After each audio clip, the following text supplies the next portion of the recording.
अस्सलाम वालेकुम स्टूडेंट्स।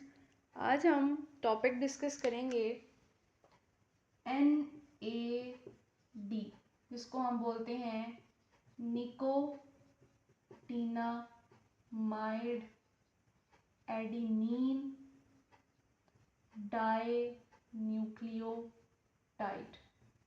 इसका जो है वो हम स्ट्रक्चर पढ़ेंगे कि इसकी जो है किस किस चीज़ से मिलकर बना हुआ है। बेसिकली ये डाइन्यूक्लियोटाइड है, यानी कि दो न्यूक्लियोटाइड आपस में जुड़ेंगे तो NAD का स्ट्रक्चर जो है बनेगा। ठीक है, ये जो है सेल के अंदर एज अ कोएंजाइम जो है काम कर रहा होता है। कोएंजाइम वो मॉलिक्यूल होता है जो कि एंजाइम के साथ मिलके काम कर रहे होते हैं। ठीक है, और ये हाइड्रोजन रिसेप्टर है। ठीक है, हाइड्रोजन जो है ये अपने अंदर जो है वो एक्सेप्ट करके NADH बन जाता है। तो हमारे पास जो है ऑक्सीडेशन रिडक्शन रिएक्शन होते हैं, जिसके अंदर रिडक्शन रिएक्शन होता है जिसमें हाइड्रोजन जो है वो ऐड होती है। ठीक है, तो ये रिडक्शन रिएक्शन में जो है वो काम कर रहे होते हैं। जब ऑक्सीडेशन होती है तो हाइड्रोजन रिमूव हो जाता है इसके अंदर से। तो ऑक्सीडेशन रिडक्शन रिएक्शन दोनों तरह के रिएक्शन में सेल के अंदर ये काम कर रहा होता है। ठीक है, ओके। अब हम इसका स्ट्रक्चर देखते हैं। डाई न्यूक्लियोटाइड है। ठीक है, हमने पढ़ा था एक न्यूक्लियोटाइड जो होता है कॉमनली 3 चीज़ों से मिलकर बना होता है। ठीक है, एक न्यूक्लियोटाइड 3 चीज़ों से जो है मिलके बना होता है, जिसमें फॉस्फोरिक एसिड आता है। ठीक है, और हमारे पास जो है पेंटोज शुगर आती है और नाइट्रोजनस बेसिस आती हैं। ठीक है, और ये भी आगे से जो इनकी दो कैटेगरी है, प्यूरीन्स और पिरिमिडीन्स। ठीक है, अब ये जो है दो न्यूक्लियोटाइड से मिलकर बना हुआ है।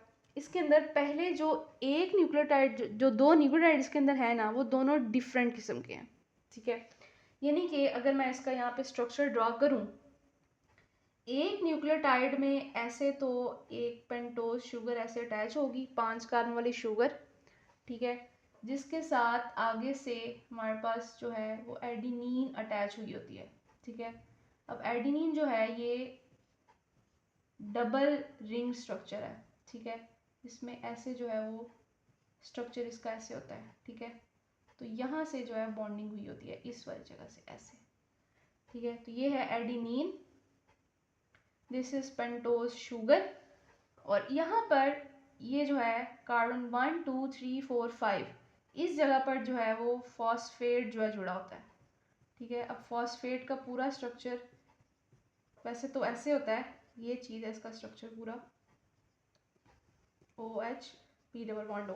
यहाँ पर जो कार्बन अटैच है उसका और फॉस्फोरस के मॉलिक्यूल का से OH निकला, वाटर का मॉलिक्यूल निकला हुआ है, जिसकी वजह से जो है वो PO खाली रह गया। ठीक है, तो यहाँ पे जो है वो फॉस्फो ईस्टर लिंकेज बना हुआ है इसके दरमियान, POC फॉस्फो ईस्टर लिंकेज है।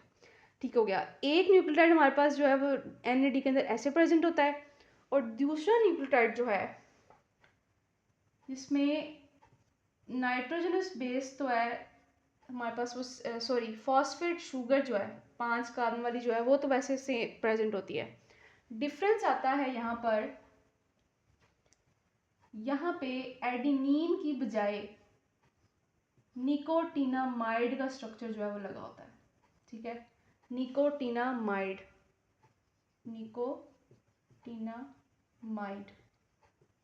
जिसकी वजह से इसको नाम दिया गया निकोटीनामाइड एडिनीन डाइन्यूक्लियोटाइड। ठीक है, और यहाँ पर ऐसे ही जैसे इसके कार्बन नंबर 5 के ऊपर POC वाला बॉन्ड है ना, वैसे यहाँ पर भी जो है वो ऐसे बॉन्ड होता है। ठीक है, अब ये दोनों जो हैं वो आपस में जुड़े हुए हैं। कैसे जुड़े होते हैं, यहाँ से हमारे पास OH निकलेगा, यहाँ से H निकलेगा, तो वाटर का मॉलिक्यूल जो है बनता है। ठीक है, और यहाँ पर जो है वो बॉन्ड बन जाता है। ठीक है, ऐसे ये ऑक्सीजन रह गया था ना, ये ऐसे जो है वो जुड़ा होता है। ठीक है, तो इस तरह ये जो मैंने स्ट्रक्चर बनाया है, अगर आप गौर करें ये चीज़, ये यहाँ से ये जो है स्ट्रक्चर है NAD का। दो न्यूक्लियोटाइड हैं, एक जो है 3 चीज़ों से मिलकर बना हुआ है एडिनिन शुगर और फॉस्फेट से, और दूसरा न्यूक्लियोटाइड में हमारे पास जो है वो निकोटीनामाइड लगी होती है, जिसकी वजह से इसका नाम है निकोटीनामाइड एडिनिन डाइन्यूक्लियोटाइड। तो ये था हमारा आज का लेक्चर। आई होप आपको जो है वो समझ आ गई होगी। चैनल को ज़रूर सब्सक्राइब करें। अल्लाह हाफिज़।